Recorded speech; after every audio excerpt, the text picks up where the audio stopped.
Berhenti bicara tentang masa lalu. Saatnya menatap masa depan. Bersama Ishak Rafiq, Direktur Eksekutif Masa Depan Institut. Assalamualaikum warahmatullahi wabarakatuh. Saudara-saudara sekalian, kita jumpa lagi. Anda bersama Ishak Rafiq, Direktur Eksekutif Masa Depan Institut.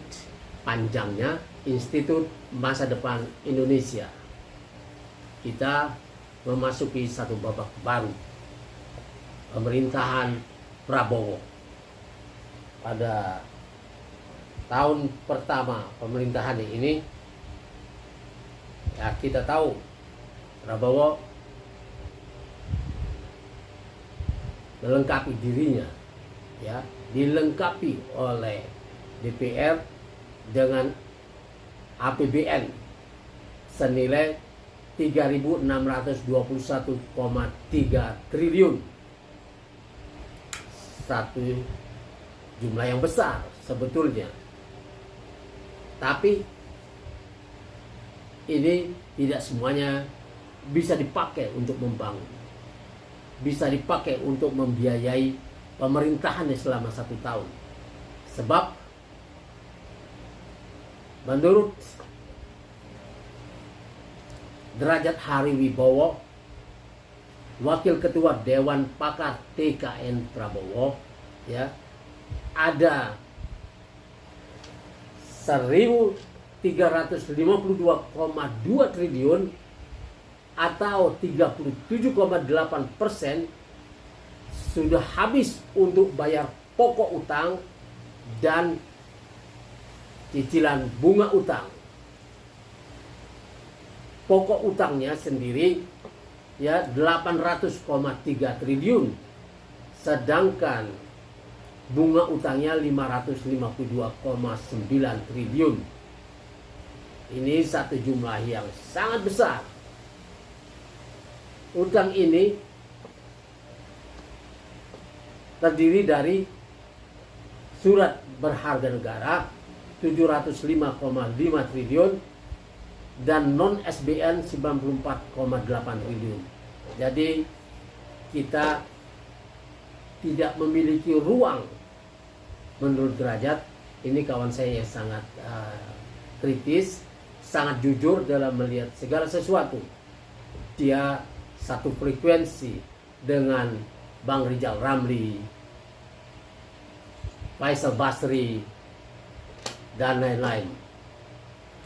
Sehingga kita bisa melihat bahwa ya Prabowo ke depan ini sulit menghadapi jebakan-jebakan yang telah dibuat oleh presiden sebelumnya, Joko Widodo. Kita tahu bahwa pada tahun pertama Prabowo, pada tahun 2025 saja ya ada 800,3 triliun utang yang dibuat Jokowi jatuh tempo. Kemudian tahun 2026-nya juga sekitar 800 triliun lebih jatuh tempo. Tahun 2027 800 triliun lebih jatuh tempo. Ini sangat mengerikan. Dan nampaknya Prabowo belum mendapat masukan dari kabinetnya yang sebagian besar memang disumbang Jokowi, 17 menteri, termasuk menteri keuangannya, menteri ESDM-nya, menteri Menko perekonomiannya, menteri dalam negerinya, dan lain-lain. Sangat banyak yang disumbang oleh Jokowi. Dan ini seperti kita ketahui sebagian besar memang lebih taat kepada Jokowi daripada kepada Prabowo. Ini bisa dibuktikan dengan ketika Prabowo mau mengatasi pagar laut yang dibuat pada saat pemerintahan Jokowi oleh Aguan dan Antoni Salim. Dan masih banyak lagi tempat-tempat lain. Tapi ketika itu mau dibongkar karena melanggar, karena diam-diam misterius, Menteri Wahyu Tronggono malah seperti menolak perintah itu. Dia memang, kata Prabowo, menteri yang disumbang oleh Jokowi. Nah, bagaimana menteri-menteri yang lain mungkin sama saja.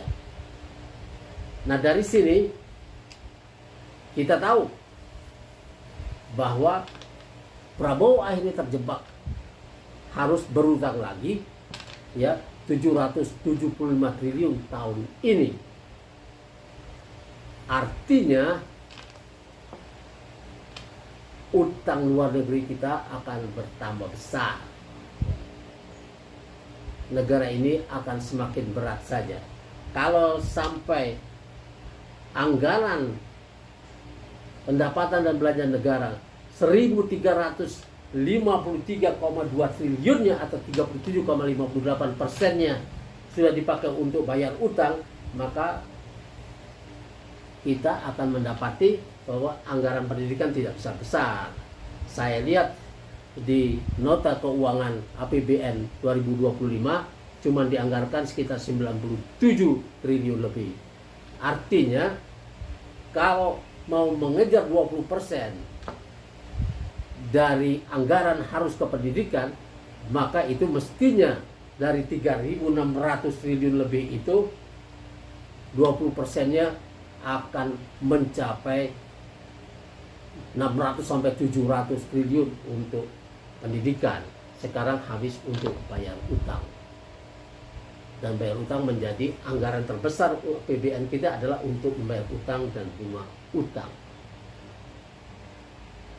Mestinya ya Prabowo mau menambah utang, yang kedua mau menambah defisit anggaran dari 3% menjadi 5%. Artinya akan kembali utang lagi. Kemudian akan menaikkan pajak. Itu sudah pasti, seperti Prabowo sudah ungkapkan bahwa nanti PPN akan naik menjadi 12%. Dan ini memberatkan, artinya beban utang yang dibuat oleh pemerintah Jokowi dibebankan kepada rakyat lewat pengurangan subsidi pupuk, pengurangan subsidi bibit, kemudian pengurangan subsidi BBM, listrik dan lain sebagainya. Artinya harga BBM dan tarif listrik naik. Kemudian pajak bertambah banyak. Nah, padahal ada masih banyak jalan lain yang harus ditempuh. Antara lain, pemerintah yang pertama harus dilakukan untuk mengurangi beban rakyat ini bukan menaikkan BBM itu, tapi mengejar koruptor.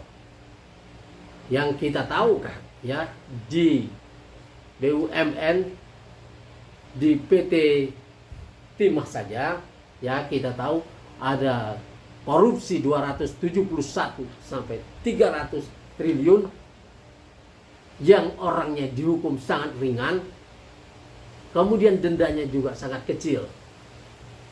Kemudian ada pencucian uang 349 triliun di Kementerian Keuangan. Ini belum diusut habis. Lalu ada penyelundupan emas 189 triliun nilainya pada tahun 2020 dan tahun 2017 180 triliun. Ini uang besar. Lalu ada penggangsiran duit di Telkomsel, di mana Erick Thohir BUMN, Menteri BUMN waktu itu mengarahkan Telkomsel untuk membeli saham GoTo senilai 6,3 triliun. Kemudian saham GoTo itu terus melorot. Akhirnya negara, seperti dilaporkan oleh LSM Cerdas Hukum, negara dirugikan 3,2 triliun. Lalu ada bisnis PCR, kerja bareng Menko Marves Luhut Binsar Panjaitan bersama Erick Thohir dalam bisnis PCR. Dan ini katanya menghasilkan duit 10 triliun. Nah, duit yang banyak ini ditambah lagi dengan korupsi di PSN senilai 1.515 triliun, yang dikorupsinya 36,67 triliun, artinya ada 500 triliun lebih di situ yang dikorupsi. Dan ini artinya ada 1.200 triliun lebih dana yang dikorupsi. Dan ini kalau dikejar oleh Prabowo, kita bisa mendapatkan dana-dana ini, dana-dana bersih ini tanpa utang baru. Sehingga tidak perlu menaikkan BBM, tidak perlu menaikkan tarif listrik, tidak perlu menaikkan PPN menjadi 12%, karena beban itu harus diambil dari sini.